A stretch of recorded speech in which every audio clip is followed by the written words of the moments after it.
Welcome back to the Nation Nations podcast. I'm your host, Angelica Stanley, and today we're continuing our 21-day coaching business challenge with week 2, setting goals and planning for success. So if you joined last week, we covered the foundational steps to build your coaching business, like defining your why, identifying your dream business, and pinpointing your niche. This week, we're going to focus on setting goals and planning for success in a way that's practical, actionable, and aligned with God's plan for you. Let's get started.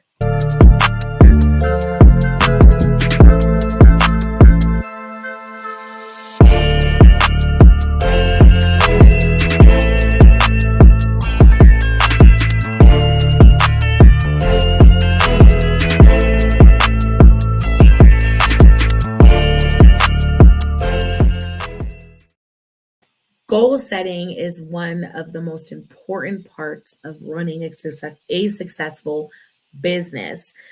Without clear, actionable goals, I'm going to be real with you, you're just spinning your wheels. Ask me how I know. But when you get goals set the right way, you're giving yourself a roadmap to follow. In Proverbs 16:9, it says, "The heart of a man plans his way, but the Lord establishes his steps." So as we plan, it's important to leave room for God's direction while setting goals that are SMART, which is specific, measurable, achievable, relevant, and time-bound. One of the biggest issues that I've personally had to overcome was realistic. Now, I know I said relevant for the SMART goal, but I want to throw in the word there, realistic. At the end of you doing all of this, think about, is this goal realistic? So let's say a specific goal would be, I want to increase my water by 110 ounces by the end of the day. Okay, well, it's measurable. It's very specific. Is it achievable? Well, what does that look like? Well, if I'm at 20 ounces a day, I'm not, okay? But if I'm at 20 ounces a day, am I going to be able to consistently keep and get to 120 ounces, right? And then is this relevant? Yeah, it's relevant because it's part of my life, my health. This is what I'm facing right now. And time bound. Well, time bound meaning that it's by the end of the day and I have a mark to meet, right? And this is where realistic comes in the word. I want to throw that in there with relevant and achievable. Is it realistic? Can you realistically continue drinking 120 ounces starting at 20, or do you need to break that down and say increase by 20 ounces a week or every 4 days? Okay. So actionable step for you is today, take time to set 3 specific goals for your coaching business. Write down 1 personal goal, 1 financial goal, and 1 spiritual goal that aligns with your mission. Okay. This is the reason why goal setting is key to business growth. As we continue, I want to talk to you about breaking down big goals into daily action steps. Remember how I said earlier about, maybe it's increasing every 3 days, 20 ounces every 3 days. Once you've set your goals, the next step is to break them down into daily and weekly tasks, okay? So the mistake many new coaches make is setting a big goal, lofty goals, without creating a step-by-step plan to get there, okay? So let's say your goal is to gain 5 new coaching clients by the end of the month. What do you need to do each day to achieve that goal? Maybe it's sending 5 outreach emails or creating weekly content to nurture your leads. Today, I want you to take one of your goals that you set in our first part of the podcast and break it down into smaller action steps. What can you do today to get one step closer to reaching that goal? Maybe it's picking one social media platform and sticking to that for the next 30 days and watching the fruit come from you being consistent in posting about one product, one service for 30 days. This part of the podcast, I kind of have to explain a little bit of strategy, but okay, I'm just going to be real. It's time management strategy for coaches. This is something that I personally struggled with and I continuously overcome because when something new comes in, I'm having to readjust.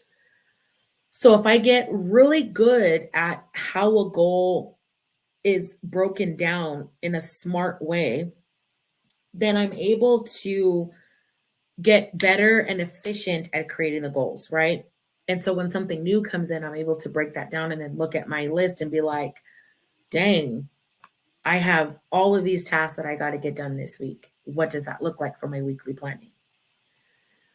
Next, looking at time management, think about it this way. As a coach, especially if you're balancing family, faith, and business, it can be hard to find time to do everything. Okay. Ask me how I know. But when you create a time management strategy that works for you, it's a game changer. In Psalm 90, verse 12, we're reminded to number our days that we may gain a heart of wisdom. This verse teaches us to use our time wisely. How are you managing the time God has given you to build your business and serve your clients? Your action step for this part is I want you to write down your daily schedule for the next week. Plan out the specific hours you'll dedicate to working on your business, learning, and taking action. So if you're part of this challenge, it's geared for an hour a day of learning and implementing, and then another hour. Well, it's 2 hours. I'll always work from a 2 hour. But then the other hour can be reaching out to your clients, checking in. How is that going? Creating content for your communities that you have or a community that you're building. If you can carve out 2 hours a day for focused work, you'll be amazed at how much you can accomplish. Our next part, income and pricing strategy. So I have to say this because I want you to be able to set a financial goal, but I want to walk you through income goals first before because I'm giving you, that's what we're going to do. We're going to set a financial goal. Okay. But before we do that, I want to walk you through the importance of this and how there's a strategy. Okay. So diving into income goals, knowing how much you want to earn and how you're going to get there is key to building a sustainable coaching business. But it's not just about setting a number, okay? Hear me when I say this. It's about creating a plan to reach that number. So I'm stressing it this way because create a smart financial income goal. If you're going to set a goal like you've never coached before, you've never worked with clients, you've never done the tech, you've never done any of these things before, you've never done a podcast or all these things that are involved. And you're like, I'm going to make 10,000 in 30 days. Is it possible? Yeah, I've seen it done. They had a following. They had everything set up. They had a background in PR marketing for a large law firm. They kind of had that skill assessment before. Reason why in past episodes we've done your impact to launch, doing that skills assessment so that you can use your skills to help you make money. Okay. So it's about creating a plan to reach that number. So first, consider how many clients you want to work with. Okay. Let's say you want to work with one client. Then decide how much you want to charge. I'm going to say this: 7, 17, 27, 47, 97. $7 membership, $17 single item, flat base single purchase, $27 a month single or membership, single purchase or membership, $47 a month membership, $97 a month membership. Why am I saying membership? I'm saying membership because that is a key pricing strategy when you are starting out, because you give a lot of content and that monthly payment really holds the person accountable. This is why I'm saying it, because I'm looking at it in supporting the client. Majority of our people who we're called to serve, if they're paying $7 a month and they're tight on finances, or they're paying 17 or 27 bucks a month, when that bill comes due and they're looking at their finances, they're going to be like, oh, this was drafted from my account. And oh my goodness. It's not about whether they stay or not. We want them to stay, but we're teaching and leading and holding accountable for financial stewardship. That's the reason why I do memberships. So it's not just because it's a great way to build residual income, but it's an amazing way to help people develop and mature into the stewardship of their finances and being accountable. In Deuteronomy 8:18, it says, remember the Lord your God, for it is he who gives you the ability to produce wealth. Your pricing should reflect the value you bring, and trust that God will provide you as you walk in obedience. So yes, your pricing should reflect the value that you bring. However, if you're saying your value is $3,000 and you're throwing spaghetti and nobody's responding to you, but then you take that offer and you really look at the people that you're called to serve and you'll be like, they can't afford $3,000. They don't even make that in a month. Do you see what I'm saying? You got to be real. It's not about bringing people down. It's about giving people a hand up, an opportunity. You don't want them to have a handout. You want them to have a hand up out of poverty, right? You want to give them a way out of the pit. And doing that, your content and the way you serve is the value that you bring. You're serving people whether they have the money or not.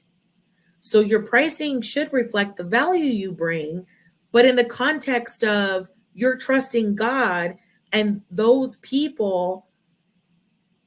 Let me say it this way. I charge $27 a month. If you go through my entire thing, I'm charging the value a month, because if you work with me for 1 year, okay, for $27 a month times 12, I would charge you $324 just to have access to the course one time. And that would be great. But I know that you need the support and the accountability. So instead of me sending all these emails, your cash flow is accountable to you. because you got mouths to feed, you got things to do. So you're either spending this money to help you make money and me to help you teach you and learn, help you grow and steward and, build a relationship and, outside of all of these different things on social media and get the digital products and download them and use them and start your coaching business and all of that. You see what I'm saying? Set a financial goal for the month. This is your action step. Okay. How many clients do you need and at what price point to reach your goal? Write this down and create a plan and how to market your coaching service to meet the goal. So let's say you're selling your first digital product for $27 and you're going to sell this digital product for $27. And in order for you to meet your goal of $500 a month, okay, let's say your goal is 500. So divided by 27, you're going to have to sell 18 and you want to hit this in a month. So that's divided by 4. So that means you need to sell 4 a week. 4 a week. You're just starting, Angelica. I don't even know if I could do this. I don't even know. Okay. So let's get the goal to 1 a week, right? When we talked about SMART goals. So you would set the objective of this financial goal of, so for 90 days out, right? Your first month, you're going to get 1 a week. Then the second week, you're going to shoot for 3 every 2 weeks, right? And then you're going to be like, okay, I'm going to shoot for 2 a week or 4 a week or however, right? You're going to scale it in a smart way. So now I want to talk to you about overcoming obstacles and staying focused.